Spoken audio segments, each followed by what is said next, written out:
الحمد لله رب العالمين، والصلاة والسلام على رسول الله الأمين نبينا محمد وعلى آله وصحبه الطيبين الطاهرين. أما بعد. انس بن ہارون، آپ تلاوت کیجئے سورۃ القمر کی.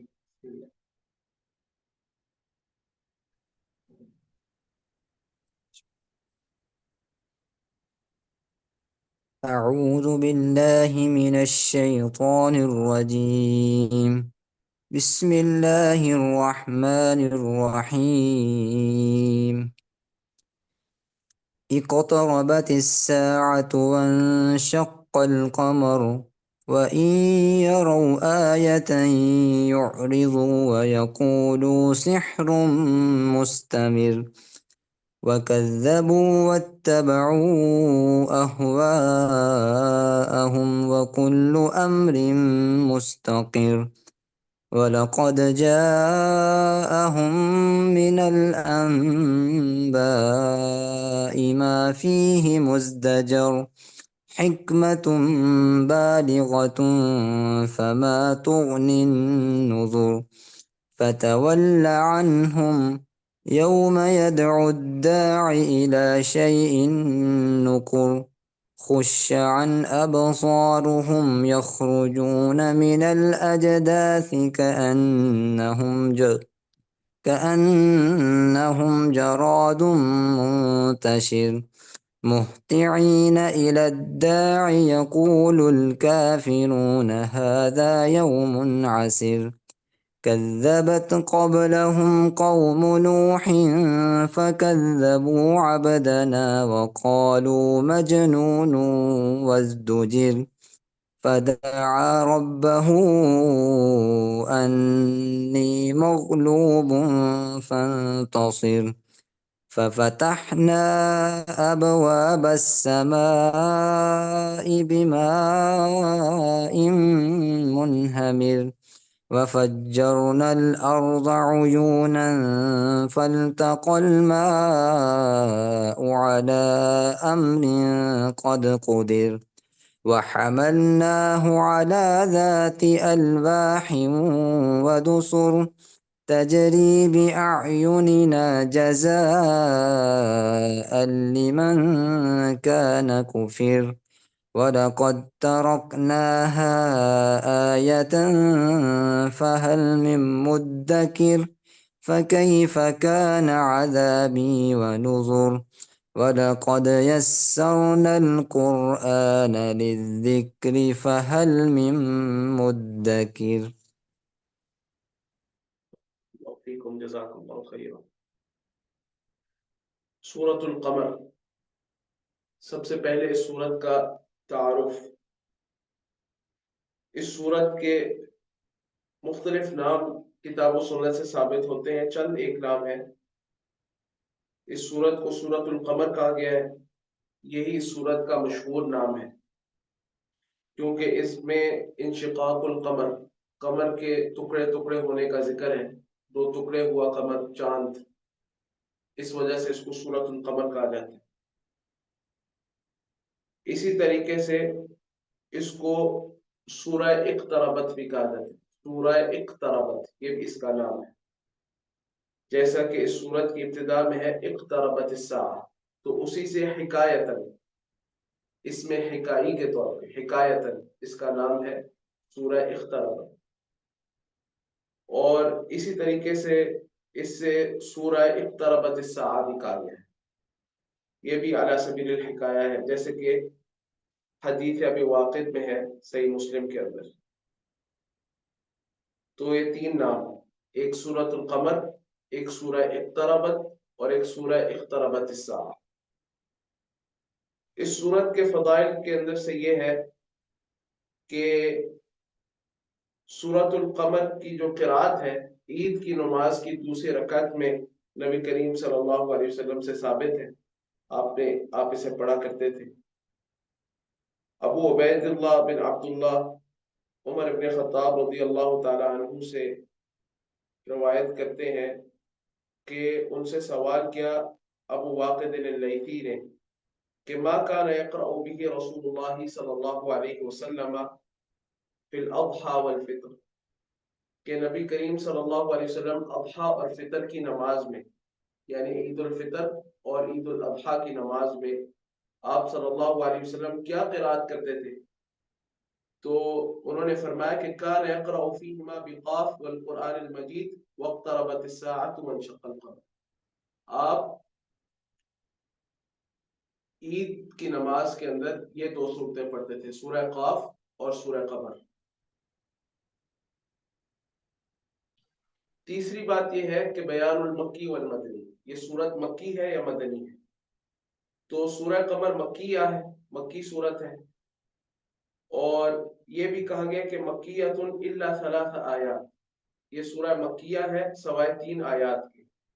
ایک تو ام یقولون نحن جمیع منتصر سے لے کر والساعۃ ادھیٰ وامر 44 نمبر آیت سے لے کر 46 نمبر آیت تک، یہ 3 آیات مدنیہ ہیں، جیسا کہ ابن جریر الطبری رحمہ اللہ نے اسے بھی نقل کیا ہے۔ لیکن متعدد اہل علم نے اس سورت کے مکیہ ہونے پر اجماع نقل کیا۔ اگر کوئی شخص کسی آیت کے بارے میں یہ نقل کرتا ہے کہ یہ مدنی ہے تو پھر اس پر ایک خاص دلیل دینا لازم ہے، ورنہ عموماً یہ سورت مکی سورت ہے، اور یہی بات راجح ہے کہ سورت مکی سورت ہے، جیسا کہ ابن عطیہ نے، ابن الجوزی نے، فیروز آبادی نے، بقائی نے، امام قرطبی نے کہا کہ سورۃ القمر مکیۃ کلھا فی قول الجمہور، جمہور اہل علم کے نزدیک یہ سورت تمام کی تمام مکیہ ہے۔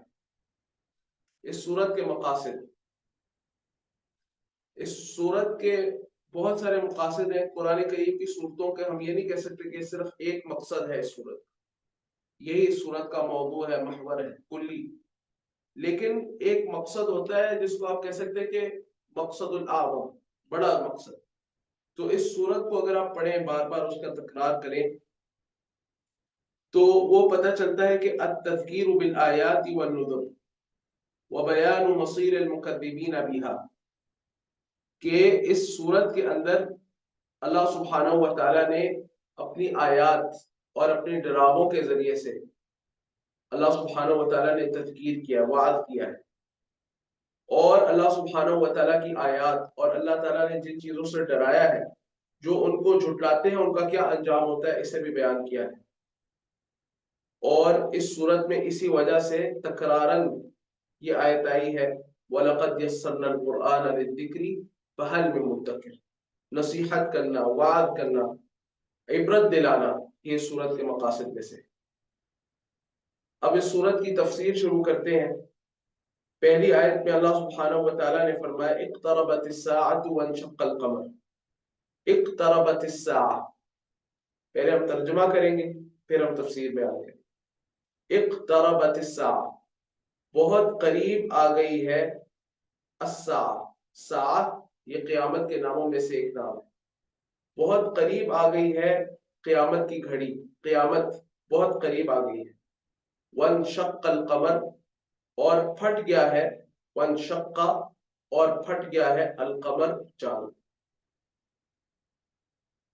یہ جو اقتربت ہے، اقتربت، یہ قرب یقرب سے ہے، ہاں، باب قروبہ، قرب یقرب، قریب آنا، اس سے باب افتعال ماضی معلوم کا صیغہ، باب افتعال، یعنی ایک قروبہ تھا، قروبہ سے کیا ہو گیا، افتعال میں آپ لکھیں گے اقتربہ، تو اقتربہ، اس کے اندر حروف کی زیادتی ہے۔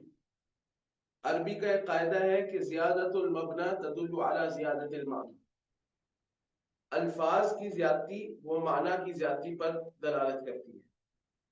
تو اقتربت کا کیا معنی ہو جائے گا، بہت قریب آ گئی ہے، اس کا ترجمہ نہیں کریں گے قریب آ گئی ہے۔ اقتربت کا کیا مطلب ہے، بہت زیادہ قریب آ گئی ہے، اس میں مبالغہ ہے، بہت زیادہ قریب آ گئی ہے۔ جیسے قدر اور اقتدر ہے، قدرہ اور اقتدر، قدرہ اس نے قدرت حاصل کی، ہاں، اور اقتدر اس نے خوب قدرت حاصل کی۔ اسی طریقے سے قربہ وہ قریب ہوا، اقتربہ وہ بہت قریب ہوا۔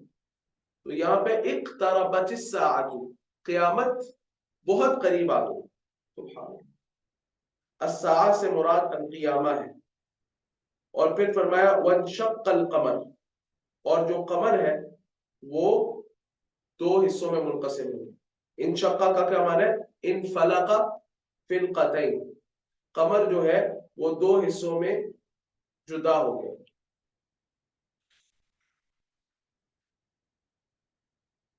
اب قیامت کا جو قرب ہے اس کے بارے میں انس رضی اللہ تعالی عنہ سے حدیث مروی ہے. وہ فرماتے ہیں کہ رسول اللہ صلی اللہ علیہ وسلم نے فرمایا بعثت انا والساعۃ کہاتین، کہ میں اور قیامت ان دو انگلیوں کی طرح قریب قریب بھیجے گئے. کہاتین وضم السبابہ والوسطی، آپ نے سبابہ اور جو وسطی ہے درمیانی انگلی اس کو قریب کر دی اور کہا کہ بعثت انا والساعۃ کہاتین. اب دیکھیں ان میں کتنا فاصلہ ہے ان انگلیوں میں، ان دو انگلیوں میں، اور آپ نے ان کو وضم السبابہ، ان کو اکٹھا کیا. سبابہ اور وسطی کو آپ نے اکٹھا کیا تو کتنا فاصلہ ہے؟ کوئی فاصلہ نہیں، بالکل قریب ہے. لیکن نبی صلی اللہ علیہ وسلم کی بعثت اور اب کافی وقت گزر چکا ہے اس بات جب آپ نے بات کی تھی. لیکن یہ نبی صلی اللہ علیہ وسلم کی جو بعثت ہے اس کا مطلب یہ ہے کہ اس کے بعد کائنات کے اندر اب صرف قیامت ہی رہے گی. اس کے بعد اب صرف قیامت آئے گی، اور کوئی امت نہیں آئے گی، اور کوئی نبی نہیں آئے گا، اور کوئی شریعت نہیں آئے گی، اور کوئی رسول نہیں آئے گا. بس اب اس کے بعد قیامت ہی رہ گئی. یہ معنی ہے اس کا. بخاری اور مسلم میں حدیث ہے اور یہ الفاظ صحیح مسلم کے. اسی طریقے سے عبداللہ بن عمر رضی اللہ عنہما سے مروی ہے انہ سمع رسول اللہ صلی اللہ علیہ وسلم یقول انما اجلکم فی اجل من خلا من الامم ما بین صلاة العصر الى مغرب الشمس. رواہ البخاری. صحیح بخاری میں ہے 3459 کہ تمہاری جو مدت ہے ان کے مقابلے میں جو تم سے پہلے امتیں گزر چکی ہیں ان کے مقابلے میں جو تمہاری مدت ہے اس امت کی جو کل مدت ہے یعنی مدت الامہ بیان ہو گئی. وہ کیا ہے؟ ما بین صلاة العصر الى مغرب الشمس، عصر سے غروب شمس تک کا جو وقت ہے وہ اتنا ہے. یعنی اب دنیا اپنے اختتام پر پہنچی، اب یہ آخری وقت ہے. اسی لیے فرمایا اقتربت الساعہ. اور قرآن کریم میں بھی ہے اقترب للناس حسابهم وهم فی غفلۃ معرضون. لوگوں کے حساب کا وقت قریب آ چکا ہے لیکن لوگ جو ہے وہ اس حال میں ہے کہ وہ غفلت میں ہے. معرضون اعراض کر رہے ہیں. والعیاذ باللہ من ذلک. اس کے بعد فرمایا وانشق القمر. اقتربت الساعہ یہ دلیل ہے. وانشق القمر ہاں اقتربت الساعہ یہ ایک دعویٰ ہے کہ قیامت قریب آ گئی. وانشق القمر یہ ایک دلیل ہے. اس کی دلیل کیا ہے؟ قیامت قریب آ گئی ہے. وانشق القمر، قمر کا شق ہو. وانشق القمر سے کیا مراد ہے؟ اس سے مراد یہ ہے ای وقد انفلق القمر فصار فلقتین باذن اللہ. قمر جو ہے وہ دو ٹکڑے ہو گئے، دو ٹکڑوں میں منقسم ہو گئے اللہ سبحانہ و تعالیٰ کے اذن سے. تائیدا لنبیہ محمد علیہ الصلوۃ والسلام. اللہ تعالیٰ نے نبی صلی اللہ علیہ وسلم کی تائید. یہ نبی صلی اللہ علیہ وسلم کے معجزات میں سے ایک معجزہ. عبداللہ بن مسعود رضی اللہ تعالی عنہ بیان فرماتے ہیں کہ رسول اللہ صلی اللہ علیہ وسلم وہ فرماتے ہیں کہ انشق القمر علی عہد رسول اللہ صلی اللہ علیہ وسلم شقتین. جو چاند ہے نبی صلی اللہ علیہ وسلم کے زمانے میں دو حصوں میں، دو ٹکڑوں میں منقسم ہوا. فقال النبی صلی اللہ علیہ وسلم، نبی صلی اللہ علیہ وسلم نے مشرکین سے کہا اشہدوا، اس کو دیکھ لو، اس کو دیکھ لو، اس کا مشاہدہ کر لو. رواہ البخاری واللفظ له ومسلم. یہ حدیث بخاری اور مسلم میں ہے اور یہ الفاظ صحیح بخاری کے. اسی طریقے سے بخاری اور مسلم ہی کی حدیث ہے انس بن مالک رضی اللہ عنہ سے کہ ان اہل مکہ سألوا رسول اللہ صلی اللہ علیہ وسلم ان یریہم آیۃ. اہل مکہ نے رسول اللہ صلی اللہ علیہ وسلم سے سوال کیا، یعنی مشرکین مکہ مراد، انہوں نے رسول اللہ صلی اللہ علیہ وسلم سے مطالبہ کیا کہ ان یریہم آیتن، کہ آپ ان کو کوئی نشانی دکھائیں اپنی نبوت کی صداقت پر۔ اور دیگر روایات سے پتہ چلتا ہے کہ یہ ایام منا کی راتیں تھیں، یعنی حاجی ایام منا کے اندر وقوف کرتے ہیں، منا میں رات گزارتے ہیں، تو یہ جو ایام منا کی راتیں ہیں 11 12 13 کی راتیں، یہ وہ راتیں تھیں اس میں چاند جو ہے وہ پورا آپ کو پتا ہے کہ مکمل ہو جاتا ہے۔ تو یعنی انہوں نے نبی صلی اللہ علیہ وسلم سے مطالبہ کیا، آپ صلی اللہ علیہ وسلم کے اس مطالبے پر، آپ صلی اللہ علیہ وسلم سے مطالبہ کرنے پر اللہ سبحانہ و تعالیٰ نے بِإِذْنِ اللہ، اپنے اذن سے، یہ نہیں کہ آپ نے انگلی سے اشارہ کیا، ایسا کچھ ثابت نہیں ہے، یہ صرف واعدین کی باتیں ہیں۔ نبی کریم صلی اللہ علیہ وسلم کے اس معجزے، نبی صلی اللہ علیہ وسلم کو اللہ سبحانہ و تعالیٰ نے ان کا ایک معجزہ ظاہر کیا، ان کی نبوت کی ایک بڑی دلیل پیش کی کہ چاند کو جو ہے وہ 2 ٹکڑوں میں منقسم کر دیا، ایک پہاڑ کے اس جانب اور ایک پہاڑ کے اس جانب۔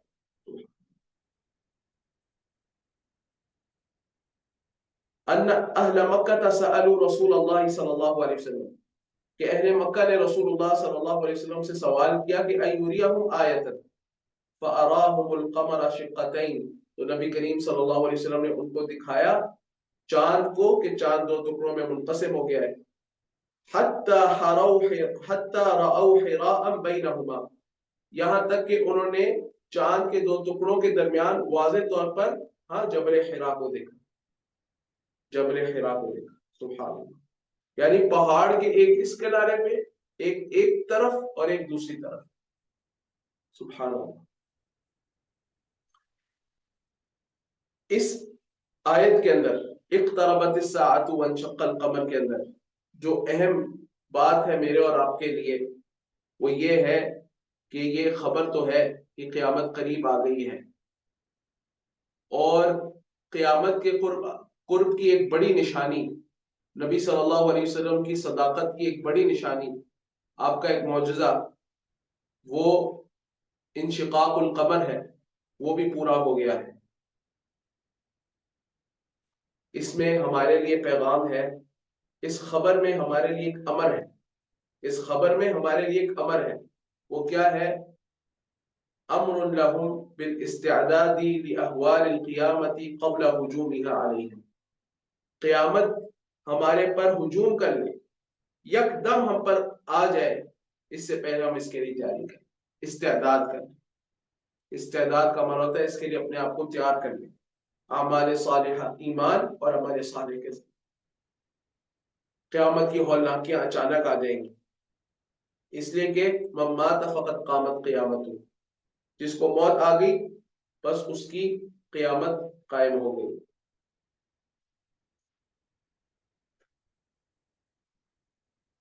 باقی اس کے بارے میں اور بھی تفاصیل ہیں، بعض لوگوں کے شبہات ہیں۔ انشقاق القمر، وہ کہتے ہیں کہ وانشق القمر یہاں پہ ماضی کا صیغہ ہے، قرآن کریم میں اکثر ماضی کا صیغہ مضارع کے مستقبل کے معنی میں، مضارع کے معنی میں، تو وہ کہتے ہیں وانشق القمر کا ترجمہ کیا کرتے ہیں؟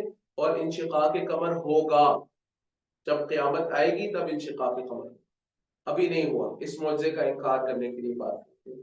نیچری فرقہ ہے وہ ایسا کرتے ہیں، اور بھی بعض گمراہ لوگ ہیں وہ انکار کرتے ہیں، لیکن ان کے ان شبہات کا کیا جواب ہے، ان کی کیا تفصیل ہے، وہ انشاءاللہ کسی اور موقع پر دیں گے۔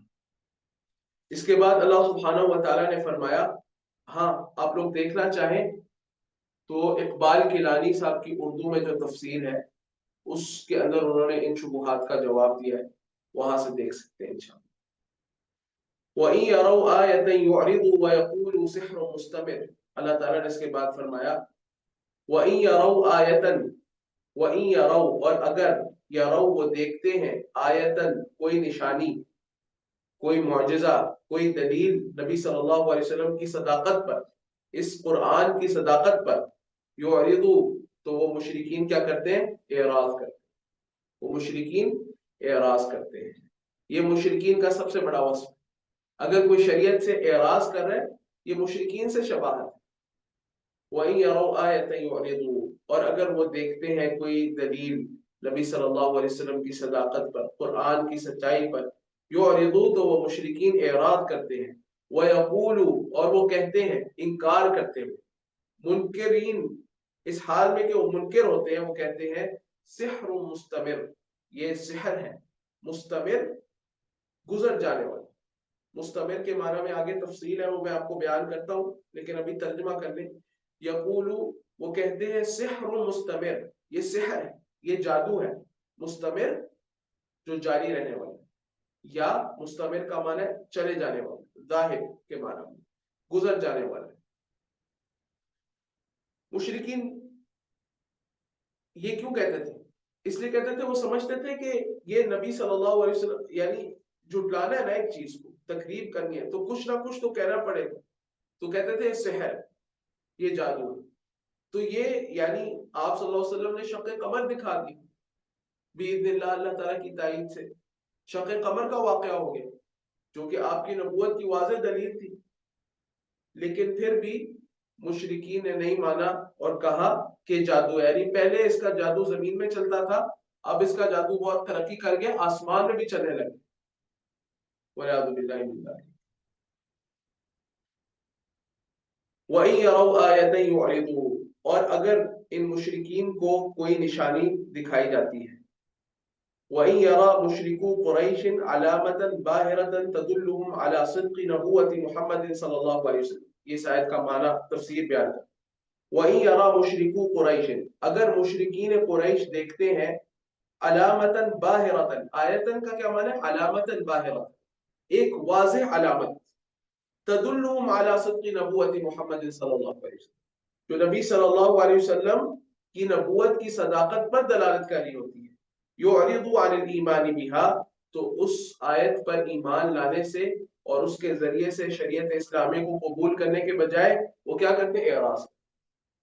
وَيَقُولُ مُنْكِرِينَ لَهَا، اور اس آیت کا انکار کرتے ہوئے کہتے ہیں هذا الذي يرينا محمد من المعجزات كانشقاق القمر سحر ظاهر باطل لا قرار له وخيال لا حقيقة له، یہ کہتے ہیں کہ جو نبی صلی اللہ علیہ وسلم محمد، یہ جو محمد ہے نبی تو ہمارے لیے ہم ایمان لاتے ہیں، وہی کہتے تھے جو محمد ہے یہ جو ہمیں معجزات دکھا رہا ہے جیسے انشقاق قمر وغیرہ، یہ سحر ہے، یہ دائل ہونے والا ہے، باطل ہے۔ باطل وہ چیز ہوتی ہے جس کا کوئی وجود نہ ہو، لا قرار له، اس کے لیے کوئی قرار نہیں ہے، یہ زائل ہونے والا ہے۔ وخیال، یہ اس نے ہماری عقلوں پہ، ہمارے ذہن پہ جادو کر دیا، ہمیں دکھا دیا ہے۔ لا حقیقت له، یہ خیال ہے، لا حقیقت له، اس کی کوئی حقیقت نہیں ہے۔ مستمر کا کیا معنی ہوتا ہے؟ آیت واضح ہے، مستمر کا کیا معنی ہوتا ہے؟ مستمر کہتے ہیں دو معنوں میں آتا ہے، اس کے دو معنی کر سکتے ہیں آپ۔ مستمر بمعنی باطل مضمحل، آپ نوٹ بھی کر لیں، مستمر بمعنی باطل مضمحل، باطل جس کا کوئی وجود نہیں ہے، کوئی حقیقت نہیں ہے، مضمحل زائل ہونے والا۔ اور دوسرا معنی یہ ہو سکتا ہے مستمر ای قوی دائم، اس کا جادو تو بڑا ہی کیا ہے؟ قوی ہے، پہلے یہ زمین میں جادو چلاتا تھا، اب یہ آسمان پر بھی جادو چلا رہا ہے۔ لیکن واللہ عالم جو معنی بہتر محسوس ہوتا ہے وہ یہ ہے کہ ظاہر کے معنی میں، یعنی باطل مضمحل کے معنی میں بات زیادہ بہتر محسوس ہوتی ہے، واللہ عالم، کیونکہ یہ جو مادہ ہے میم را را، ہاں، مر استمر، ہاں، مستمر اسی سے ہے نا، یہ مادہ جو ہے اس میں دلالت ہوتی ہے علی مضی الشیء، کسی چیز کے گزر جانے، کسی چیز کے گزر جانے پہ اس پہ دلالت ہوتی ہے، تو اس کا معنی ہوگا، یعنی کہتے استمر ای ذهب، ٹھیک ہے، تو مستمر کا کیا معنی ہوگا؟ ذاہب، باطل مضمحل۔ تو پھر آیت کا ترجمہ اس اعتبار سے کیا کریں گے، مفہوم کیا ہوگا کہ وَإِن يَرَوْا آیَةً يُعْرِضُوا، اگر یہ مشرکین کوئی نشانی دیکھتے ہیں نبوت کی صداقت پر، نبی صلی اللہ علیہ وسلم کی نبوت کی صداقت پر کوئی دلیل دیکھتے ہیں، یعرضوا تو اعراض کرتے ہیں، وَيَقُولُوا اور کہتے ہیں انکار کرتے ہوئے، سحر مستمر، یہ جادو ہے جو ظاہر ہونے والا ہے، باطل ہے، مضمحل ہونے والا ہے۔ اس کے بعد فرمایا وَكَذَّبُوا وَاتَّبَعُوا أَهْوَاءَهُمْ، وَكَذَّبُوا اور انہوں نے جھٹلایا، مشرکین نے، واتبعوا اهواءهم، اور انہوں نے پیروی کی اپنی خواہشات کی، وکل امر مستقر، اور ہر کام، وکل امر، کلو ہر، امر کام، معاملہ، چاہے خیر کا ہو یا شر کا ہو، وکل امر اور ہر معاملہ، مستقر، استقرار پکڑنے والا ہے، قرار پکڑنے والا ہے. کیا مانا؟ اپنے انجام تک پہنچنے والا ہے، اپنے انجام تک پہنچنے. وَكَذَّبُوا وَاتَّبَعُوا أَهْوَاءَهُمْ، مشرکین کے بارے میں بات ہو رہی ہے، اور انہوں نے جھٹلایا حق کو اور اپنی خواہشات کی پیروی کی. اس کے بعد اللہ تعالیٰ فرما رہے ہیں وَكُلُّ أَمْرٍ مُسْتَقِرٍ، اور ہر معاملہ اپنے انجام تک پہنچنے والا، انجام تک پہنچنے والا ہے. اب آیت میں غور و فکر کریں. فرمایا مشرکین کا وصف بیان کیا کہ مشرکین نے کیا کیا؟ وَكَذَّبُوا، اور جھٹلا دیا. کس کو؟ حق کو. کس کو جھٹلایا؟ حق کو. کیوں جھٹلایا؟ وَاتَّبَعُوا أَهْوَاءَهُمْ. یہ اہل علم کہتے ہیں کہ علت کا عطف معلول پر ہے. علت کا عطف معلول پر ہے، یعنی معلول یہ ہے، آسان الفاظ میں سمجھیں کہ وجہ کا عطف نتیجے پر ہے. پہلے وجہ بیان ہو رہی ہے، پہلے نتیجہ بیان ہو رہا ہے، پھر اس کی وجہ بیان کی جائے. پہلے نتیجہ بیان ہو رہا ہے، پھر اس کے بعد اس کی وجہ بیان. یعنی اصلاً ان کی بیماری کیا تھی؟ اتباع الہوا، خواہشات کی پیروی، بلکہ زیادہ بہتر ہے اتباع الاہوا، اپنی خواہشات کی پیروی، مختلف خواہشات، ان کی پیروی. یہ اصل مرض ہے. اس مرض کا نتیجہ کیا نکلا؟ کہ قلب میں عناد پیدا ہوا، ضد پیدا ہوئی حق کے خلاف، کذبوا، حق کا انکار کیا. تو پہلے نتیجہ ہے پھر وجہ ہے، پہلے نتیجہ ہے پھر وجہ ہے. اور علمی اصطلاح میں آپ کہیں گے یعنی عطف العلہ علی المعلول، عطف العلہ علی المعلول. تو یہاں پر یہ ہے کہ انہوں نے حق کو جھٹلا دیا، حق کا انکار کر دیا، اور پیروی کی اپنی خواہشات کی. اہوا، اہوا یہ ہوا کی جمع ہے. ہوا، ہوا یہ خود اس میں جنس ہے، اس کا اطلاق ہر خواہش پر ہو جاتا ہے، ہر بری خواہش پر اس کا اطلاق ہو جاتا ہے. اغلبی اس کا اطلاق بری خواہشات. تو ہر بری خواہشات پہ جو خلاف حق خواہشات ہیں، رحمان کی رضا میں جو خواہشات نہیں ہیں، ان پر اس کا اطلاق ہو جاتا ہے. لیکن یہاں پر اس کی جمع لایا اللہ سبحانہ. یہ نہیں کہا وَاتَّبَعُوا هَوَاهُمْ، بلکہ کہا وَاتَّبَعُوا أَهْوَاءَهُمْ. انہوں نے اپنی خواہشات کی، جو مختلف خواہشات، مختلف خواہش، کیونکہ ان کی ایک خواہش نہیں تھی. حق کے انکار میں ان کی مختلف خواہشات رکاوٹ بنی. کہیں پر سرداری کی خواہش، حسد، اسی طریقے سے آباء و اجداد کی پیروی، اسی طریقے سے اپنے معبودان باطلہ کا دفاع کرنا. بہت ساری ان کی خواہشات، ایک نہیں تھی. تو ان کی مختلف خواہشات نے ان کو حق کی اتباع سے روکا. وَاتَّبَعُوا أَهْوَاءَهُمْ، اور انہوں نے پیروی کی اپنی خواہشات. یہ مشرکین کی صفات ہے، تکذیب اور اتباع الہوا. ان دونوں کو اللہ تعالیٰ نے جمع کیا. میں کسی تفسیر کی کتاب میں پڑھ رہا ہوں، تو پڑھ رہا تھا، اس میں ایک نقطہ بہت قیمتی لکھا. وہ یہ ہے کہ اہل حق کی علامت کیا ہے؟ التصدیق و اتباع رضا الرحمن. اس کے مخالف بالکل، کہ اہل ایمان ہمیشہ حق کے متلاشی ہوتے ہیں. اتبع الحق، ہمیشہ حق کی پیروی کرو. جو ہمیشہ حق کا متلاشی ہوتا ہے تو پھر وہ عمل بھی کرتا ہے اور ایمان بھی لاتا ہے، وہ تصدیق بھی کرتا ہے، وہ تکذیب نہیں کرتا، وہ حق کو قبول کرتا ہے. اس لیے وہ مشہور جو دعا ہے، ابن القیم رحمہ اللہ نے اس کے بارے میں بڑی اچھی بات کی کہ حق پر عمل کرنے کے لیے ابن القیم کہتے ہیں کہ دو قوتیں چاہیے، ایک قوت علمیہ، ایک قوت عملیہ. ایک علمی قوت، علم کی قوت، اور ایک عمل کی قوت. یا ابن القیم کی تعبیر ہے قوت الارادیہ، ارادے کی قوت. ارادہ ہوگا پھر ہی عمل وجود میں آئے گا، ارادہ ہی نہیں ہے تو عمل کیسے ہوگا؟ عمل کی اساس ارادہ ہے.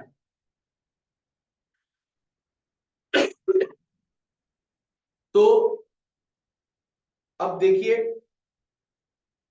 دعا یہ ہے اللہم ارنا الحق حقا وارزقنا اتباعہ، اے اللہ مجھے حق کو حق دکھا اور اس کی پیروی کی توفیق دے، پیروی کی توفیق دے، اتباع ہدا کی توفیق دے.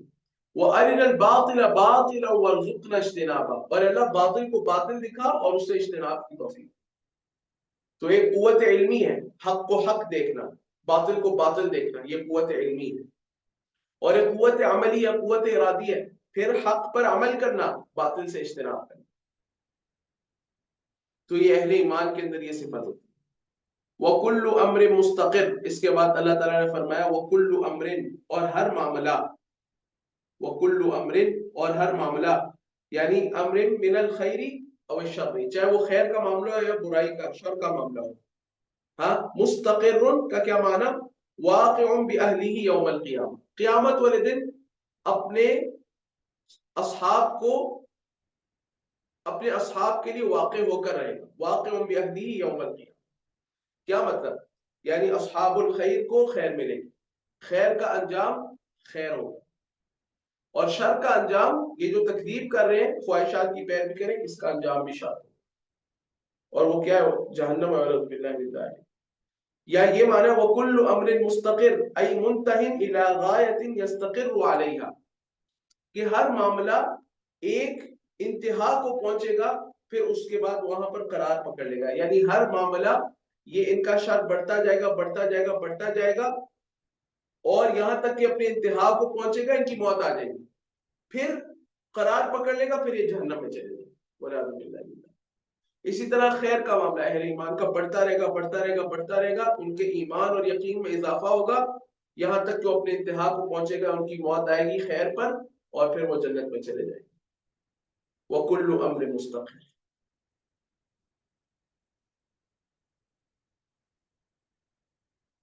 اس کے بعد فرمایا کہ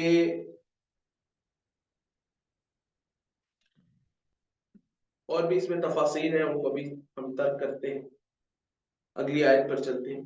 وَلَقَدْ جَاءَهُم مِّنَ الْأَنبَاءِ مَا فِيهِ مُزْدَجَرٌ، اور یقیناً اور البتہ تحقیق، واو، اگر یہ واو آپ قسمیہ لیں، اس میں دو احتمال ہیں، اس کو واو قسم کے لیے بھی لے سکتے ہیں، تو مطلب ہوگا اور قسم ہے، البتہ لام کا ترجمہ کریں گے البتہ، قد کا ترجمہ یقین ہے، یعنی تین تاکیدات ہوگی. بات کو اللہ تعالیٰ نے انتہائی موقت کیا ہے، ٹھیک ہے، اور قسم ہے. نہیں، واو کو قسم نہیں، واو واو واو قسمیہ نہیں ہے، واو عطف کے لیے ہی ہے. اس کے بعد جو ہے وہ یہ جو لام ہے، یہ لام دلالت کر رہا ہے کہ یہاں پہ قسم محذوف ہے، یعنی وَأُقْسِمُ لَقَدْ، اس معنی، اور میں قسم کھاتا ہوں البتہ تحقیق، یقیناً. ایک طرح یوں ترجمہ کر سکتے ہیں، اور دوسرا آپ یوں کر سکتے ہیں اور البتہ یقیناً. تو پھر دو تاکید ہوگی، یا تین تاکید لیں یا دو تاکید. جاءہم، ان کے پاس آ گیا، جاءہم کن کے پاس؟ مشرکین کے پاس، من الانباء، ایسی خبریں، ایسی اخبار، انباء خبریں، ایسی اخبار، ما فیہ مزدجر، ما فیہ مزدجر، جن میں کیا تھا؟ ازدجار، جن میں مزدجر تھا. مزدجر کسے کہتے ہیں؟ روکنے کا سامان، جن میں ڈانٹ تھی، جن میں رکاوٹ تھی. ما فی مزدجر. انبا یہ نبا ان کی جمع ہے، کسی اہم خبر کو ہم نبا ان کہتے ہیں. اور مزدجر زجر یزجر زجرا، باب نصر، زجر یزجر زجرا، اس کا معنی ہوتا ہے ڈانٹنا، توبیخ، زجر اور توبیخ، ڈانٹ ڈپٹ کرنا. اسی سے باب افتعال کا مصدر میمی بنے گا مزدجر. مزدجر اس کا معنی ہوگا باز آنا. ان کے پاس، یعنی ہم کہتے ہیں زجر تو فزدجر، زجرتہ فازدجر، کہ میں نے اس کو ڈانٹا پس وہ رک گیا. ہاں، میں نے اس کو ڈانٹا وہ رک گیا. ازدجر وہ رک گیا، وہ باز آ گیا، ڈانٹ کا اس پر اثر ہو گیا، وہ رک گیا. ٹھیک ہے. تو مزدجر کا پھر کیا معنی ہوگا؟ ایسی چیزیں جو روکنے کے لیے کافی ہیں. ما فیہ مزدجر، ایسی خبریں آ گئی ان کے پاس جس میں ایسا ڈراوا تھا، ایسی دھمکی تھی، ایسی ڈانٹ تھی کہ وہ ان کو گناہوں سے روکنے کے لیے، کفر سے روکنے کے لیے، شرک سے روکنے کے لیے، خواہشات کی پیروی سے روکنے کے لیے وہ خبریں کافی تھیں جو ان تک پہنچ چکی ہیں. یہ بات ہے.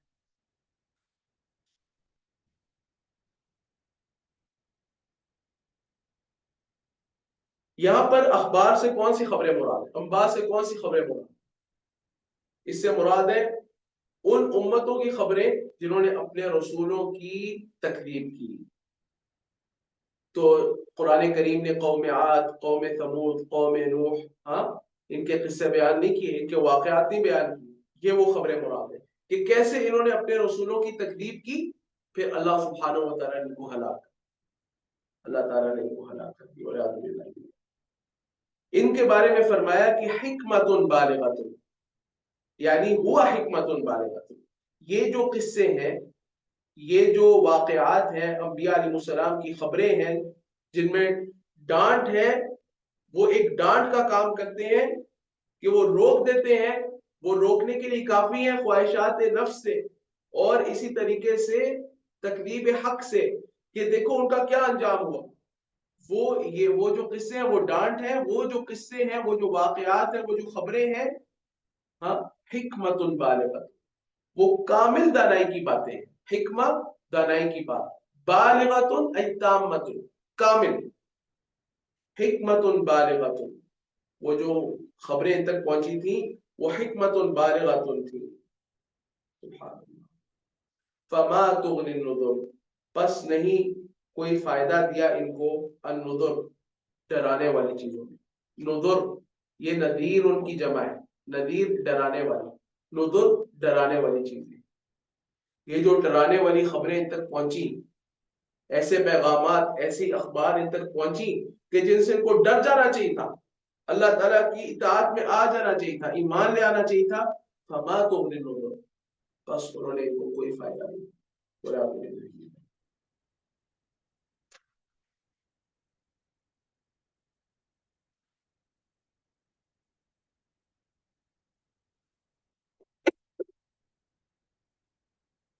اس کے بعد اللہ تعالیٰ نے فرمایا فتول عنہ، بس اے نبی صلی اللہ علیہ وسلم، اب نبی صلی اللہ علیہ وسلم سے خطاب ہے.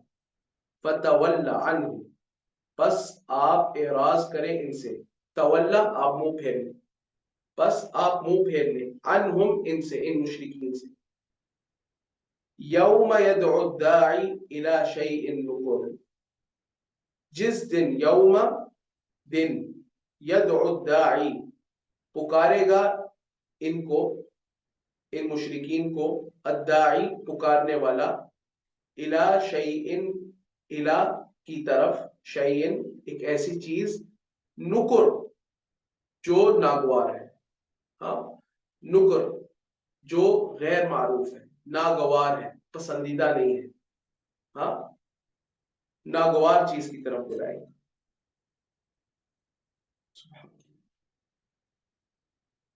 اب اس آیت کی میں تھوڑی سی وضاحت کرنا چاہتا ہوں. اس آیت میں شروع میں تو نبی صلی اللہ علیہ وسلم کو تسلی دی گئی، فتول عنہ، آپ ان سے اعراض کریں. اس کے بعد یہ جو یوما ہے یہ منصوب ہے.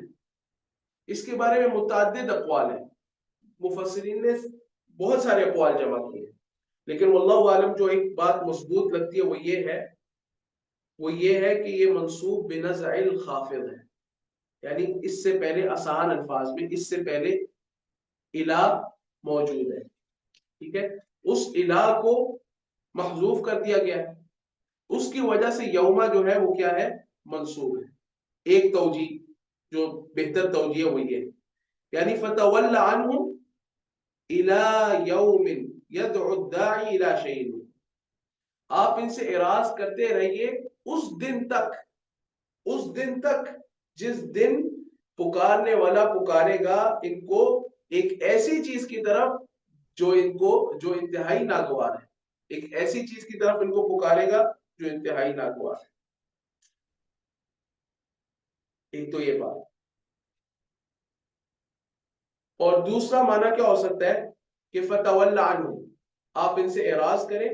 پھر جو یوما ہے یہ پھر فعل محذوف کے لیے جو ہے نا وہ یعنی وہ اس کا جو ہے مفعول بنے گا، یعنی انظر، آپ ان کو مہلت دیجیے، فتولا عنہم، آپ ان سے اعراض کیجیے، اور انظر، آپ ان کو مہلت دیجیے، یوم یدعو الداعی، اس دن تک، جس دن میں یدعو الداعی، پکارے گا پکارنے والا، الی شیء نکر، ایک ایسی چیز کی طرف جو ناگوار ہے۔ اچھا، یدعو الداعی سے کون سا پکارنے والا مراد ہے؟ یدعو الداعی، اس سے کون سا پکارنے والا مراد؟ اس سے مراد ہے اسرافیل علیہ السلام جو سور میں پھونکیں گے۔ نفخۃ البعث کی بات ہوگی، وہ نفخہ آپ کو پتا ہے 2 نفخے ہیں یا 3 نفخے ہیں، اس میں تفصیل ہے، ٹھیک ہے۔ مشہور قول یہ کہ 2 نفخے ہیں، نفخۃ الصاعق اور نفخۃ البعث۔ نفخۃ الصاعق جب سور میں پھونکیں گے اسرافیل علیہ السلام، قیامت آ جائے گی، لوگ مدہوش ہو کر گر جائیں گے اور ان کی یعنی ان کی موت ہو جائے گی۔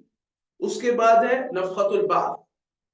نفخۃ البعث یہ ہے کہ اسرافیل علیہ السلام سور میں پھونکیں گے اور ہر کوئی اپنے قبروں سے نکلنا شروع ہو جائے گا، یہ نفخۃ البعث کی بات ہوگی۔ تو اس دن تک آپ ان کو چھوڑ دیں، پہلا اگر معنی کریں کہ یو فتولوا عنہم، آپ ان سے منہ پھیر لیں، ان سے اعراض کریں، کب تک؟ الی یوم یدعو الداعی الی شیء، اس دن تک جس دن اسرافیل علیہ السلام سور میں پھونکیں گے اور ان کو بلایا جائے گا، بلانے والا بلائے گا ایک ایسی چیز کی طرف جو انتہائی ناگوار ہے، مراد ہے قیامت اور بعث بعد الموت۔ یہ اپنی قبروں سے کھڑے ہوں گے اور اپنی قبروں سے نکلیں گے اور یہ اسرافیل علیہ السلام کی طرف جائیں گے، وہ آواز ان کو جمع کرے گی، والعیاذ باللہ من ذلک۔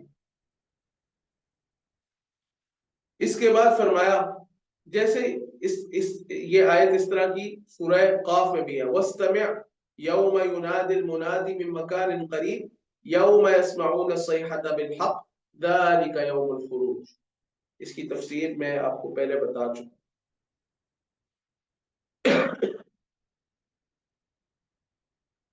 یہاں پر شیء نکر، الی شیء نکر، نکر اصل میں اس کا معنی بھی سمجھ لیں، نکر کا جو لفظ ہے یہ منکر فظیع، نکر ای بمعنی، اس کا معنی کیا ہے؟ ای منکر فظیع، ایک ایسی چیز جو ناگوار ہے، منکر ہے، ناگوار ہے، فظیع، خوفناک ہے، اس کو دیکھ کر خوف طاری ہوتا ہے۔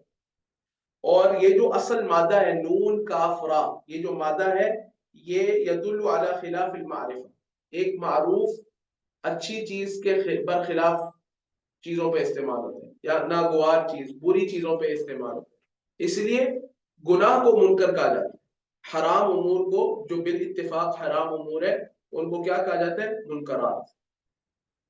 شیء نکر سے یہاں پہ مراد ہے حساب، اس سے مراد ہے حساب۔ ابن عاشور رحمہ اللہ نے لکھا ہے کہ وہ ابہم شیء نکر للتحویل، یہاں پر شیء نکر کو مبہم رکھا ہے، یعنی یہ نہیں کہا یوم یدعو الداعی الی الحساب، یوں بھی تو کہا جا سکتا، لیکن یہاں پہ یہ کہا یوم یدعو الداعی الی شیء نکر، شیء نکر اس کو مبہم رکھا ہے، اس لیے رکھا ہے للتحویل، ہولناکی اس میں پیدا کرنے کے لیے کہ ایک ہولناک چیز کی طرف بلایا جائے گا۔ وَذَلِكَ هُوَ أَهْوَالُ الْحِسَابِ، اور یہ حساب کی ہولناکیاں ہوں گی، وَإِهَانَةُ الدَّفْعِ، اور ذلت ہوگی دھکوں کی، وَمُشَاهَدَةُ مَا أُعِدَّ لَهُم مِّنَ الْعَذَابِ وَالْعِيَاذُ بِاللَّهِ مِن ذَلِكَ، اور ان کو مشاہدے کی طرف بلایا جائے گا جو اللہ تعالیٰ نے ان کے لیے عذاب تیار کر رکھا ہے، اس کے مشاہدے کی طرف۔ اس کے بعد اللہ تعالیٰ نے فرمایا ان کی کیفیت کو بیان کرتے ہوئے کہ اس وقت ان کی حالت کیا ہوگی. خشعن ابصارهم، جھکی ہوئی ہوں گی ان کی آنکھیں. یخرجون من الاجداث، اس حال میں یخرجون من الاجداث، ان کو نکالا، یہ یخرجون من الاجداث یہ نکلیں گے من الاجداث قبروں سے. کأنہم جراد منتشر، گویا کہ یہ ٹڈیاں ہیں منتشر پھیلی ہوئی. خشعن ابصارهم، ان کی آنکھیں ذلت کی وجہ سے جھکی ہوئی ہوں گی، ذلت کی وجہ سے ان کی آنکھیں جھکی ہوئی ہوں گی.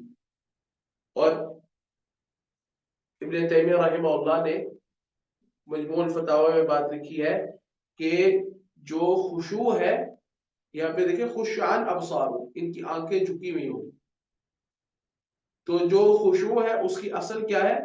ہاں، یعنی آنکھوں کا پست ہونا، آنکھیں بھی انسان کی جھک جائے. اسی لیے نماز میں جب انسان خشوع اختیار کرتا ہے تو خشوع کے کمال میں سے یہ ہے کہ انسان اپنی آنکھیں جھکا لے، آنکھیں نہ اٹھائے نماز کے دوران، آنکھیں جھکا کے رکھے. خشعن ابصارهم، ان کی نظریں جھکی ہوئی ہوں گی. یخرجون من الاجداث، یخرجون وہ نکلیں گے من الاجداث قبروں سے. کأنہم جراد منتشر، گویا کہ وہ ٹڈیاں ہیں منتشر پھیلی ہوئی، بکھری ہوئی. آگے بھی ترجمہ کر لیتے ہیں پھر تفسیر اکٹھی کرتے ہیں. مہطعین الی الداعی، مہطعین، مہطعین کا معنی یہ ہے کہ گردن اٹھا کر دوڑنے والے، بالکل توجہ سے گردن اٹھا کر، جس طرح ایک خوف زدہ آدمی دوڑا ہوتا ہے. مہطعین الی الداعی، پکارنے والے کی طرف، مراد اسرافیل ہے. اسرافیل علیہ السلام کی طرف سور پہ وہ پھونک ماریں گے، یہ اپنی قبروں سے نکلیں گے اور اس آواز کی طرف دوڑنے لگیں گے، سیدھا جیسے ایک بندہ منہ اٹھاتا ہے اور ڈر کی وجہ سے بس دوڑنے جاتا ہے. مہطعین الی الداعی، یہ دوڑنے والے ہوں گے پکارنے والے کی طرف. اور یقول الکافرون، کہیں گے کافر لوگ، ھذا یوم عسر، یہ دن ہے عسر، انتہائی مشکل، یہ دن ہے انتہائی مشکل.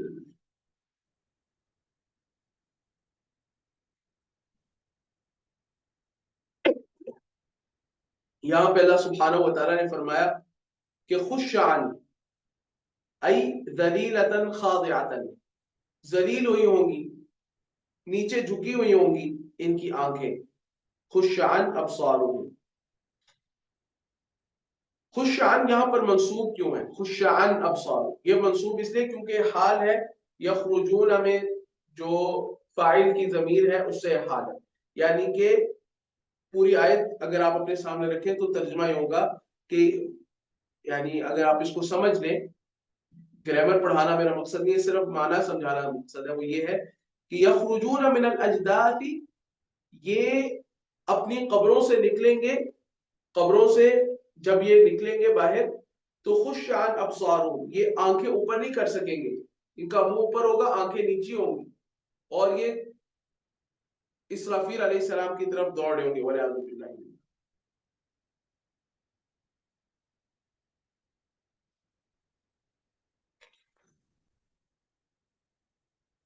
جیسے اللہ تعالیٰ نے قرآن کریم میں سورہ معارج میں ہے، خاشعۃ ابصارهم، ان کی آنکھیں جھکی ہوئی ہوں گی. ترہقهم ذلہ، اور ان کے اوپر ذلت جو ہے وہ چھائی ہوگی.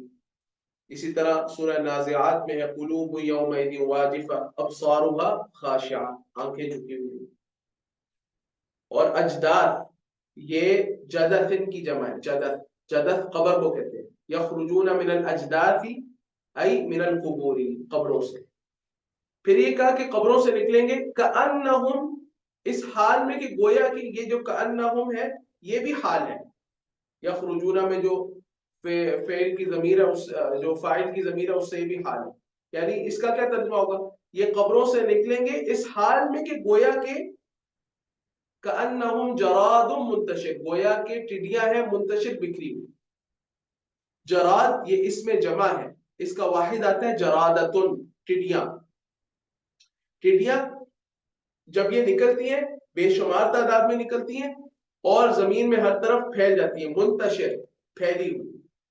تو یہ تشبیہ ہے یعنی قبروں سے نکلیں گے، ان کی تشبیہ اللہ تعالیٰ نے دی ہے کہ ان کی حالت یہ ہوگی کہ جیسے ٹڈیاں بکھر جاتی ہیں اس طرح بکھریں گے۔ کیا معنی؟ اہل علم کہتے ہیں، ابن عاشور نے ذکر کیا کہ ان التشبیہ فی الاقتدار واستتار بعضهم ببعض من شدت الخوف بالاضافة الى الكثرة والتحرك۔ سبحان اللہ، کیا مراد اس سے کیا ہے؟ اس تشبیہ میں کیا فائدہ ہے؟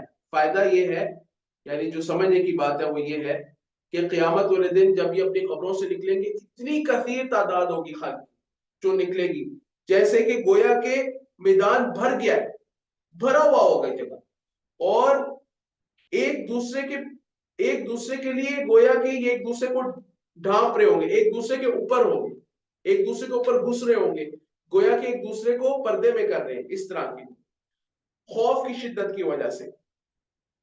اور اس میں یہ بھی اضافہ کر لیں کہ جس طرح ٹڈیاں جو ہے وہ ان میں بہت زیادہ حرکت ہوتی ہے اور کثرت ہوتی ہے، ہاں کثیر تعداد ہوتی ہے اور تحرک ہوتا ہے، حرکت ہوتی ہے، یہ بھی ان میں ہو۔ سبحان اللہ۔ اسی طریقے سے بعض نے کہا کہ انما شبہهم بالجراد فی کثرتهم وان بعضهم یموج فی بعض، جس طرح ٹڈیاں ایک دوسرے میں گھستی ہیں، یہ بھی ایک دوسرے میں گھسے ہوئے ہوں گے، ان کی کثرت ہوگی وجہ۔ اس کے بعد فرمایا مہطعین۔ مہطعین کا کیا معنی ہے؟ ای مسرعین مقبلین مہطعین الی الداعی، یہ پکارنے والے کی طرف ہاں سر اٹھا کر بھاگ رہے ہوں گے، مسرعین مقبلین تیزی سے بھاگ رہے ہوں گے۔ یہ جو مادہ ہے ہا طا عین، ہا طا عین، اصل میں کیا ہے؟ اہطع یہطع سے ہے نا مہطعین، اہطع یہطع، اس سے اسم فاعل کا صیغہ بنتا ہے ہاں مہطعین، مہطع، اور پھر اس سے جمع کا صیغہ کیا ہے؟ مہطعین، یعنی کسی چیز کی طرف ٹکٹکی باندھے یا گردن اٹھائے تیزی سے بھاگنا، اس معنی۔ یہ جو اصل مادہ ہے ہا طا عین، اس کی دلالت ہوتی ہے یدل علی اخبار علی الشیء والقیاد، کسی چیز کی طرف انسان پوری طرح متوجہ ہو کر بھاگے جائے اور اس کا پوری طرح تابع ہو جائے، اس معنی میں۔ تو مہطعین پوری طرح پوری توجہ کے ساتھ اسرافیل علیہ السلام کی طرف، وہ جو سور کی آواز ہے اس کی طرف جو ہے وہ جا رہے ہوں گے، مہطعین الی الداعی۔ اور کافر کہیں گے وَيَقُولُ الْكَافِرُونَ، اور کافر کہیں گے هَذَا يَوْمٌ عَسِرٌ، یہ دن انتہائی مشکل ہے۔ عصر کا کیا معنی ہے؟ صعب شدید، انتہائی صعب ہے، مشکل ہے، شدید ہے۔ یہ جو مادہ ہے عین سین را، یدل علی صعوبت و شدت، صعوبت اور شدت پر دلالت کرتا ہے۔ اللہ تعالیٰ نے جیسے قرآن کریم میں فرمایا سورہ فرقان میں وَكَانَ يَوْمًا عَلَى الْكَافِرِينَ عَسِيرًا، اور وہ دن ہوگا کافروں پر بہت مشکل۔ اسی طرح فرمایا فَذَلِكَ يَوْمَئِذٍ يَوْمٌ عَسِيرٌ عَلَى الْكَافِرِينَ غَيْرُ يَسِيرٌ، وہ دن بہت ہی مشکل دن ہوگا، کافروں پر آسان نہیں ہوگا۔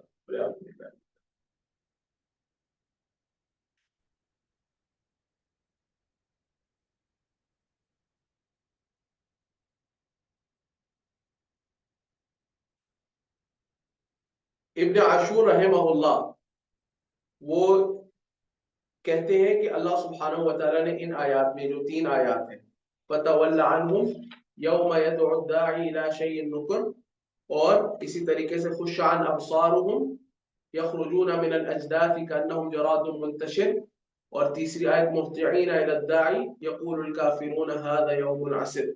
ان 3 آیات سے اہل علم کہتے ہیں، ابن عاشور رحمہ اللہ نے ذکر کیا ہے کہ اللہ سبحانہ وتعالیٰ نے 7 طرح سے قیامت کی ہولناکی کو واضح کیا ان 3 آیات۔